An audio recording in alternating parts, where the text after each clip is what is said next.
Միացյալ Նահանգների քայլերը ֆիկտիվ բնույթ են ունեցել։ Թրամփն ուզում էր ցույց տալ, թե իրենք ամեն ինչ անում են հարցը խաղաղ ճանապարհով կազմակերպելու համար, կարծում է իրանցի փորձագետ Փույա Հոսեյնին։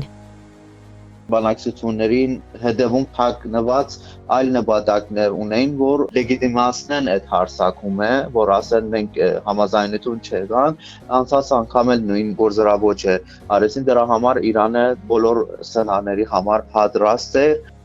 Միացյալ Նահանգներ Իրան բարձր մակարդակի հանդիպումների առաջին փուլը սկսվեց Օմանում 2025 թվականի ապրիլի 12-ին։ Պատվիրակությունը գլխավորում էին Միացյալ Նահանգների հատուկ բանագնաց Սթիվ Ուիթքոֆը եւ Իրանի արտաքին գործերի նախարար Աբբաս Արաղչին։ Վաշինգտոնն ու Թեհրանը քննարկումները կառուցողական էին անվանում։ Բանակցությունների երկրորդ փուլը Ժնևում սկսվեց փետրվարի 26-ին Օմանի միջնորդությամբ։ Բանակցող կազմը նույնն էր։ Եթե այս երկու փուլերը նահանգների համար ձևական բնույթի էին, Իրանը ժամանակ էր շահում պատերազմը մեկ օր հետաձգելու համար, նշում են փորձագետները։ Իրենց նպատակը ռեժիմը փոխելն է։ Կարծում եմ, որ ավելի հավանական է, որ սա կշարունակվի Իրանի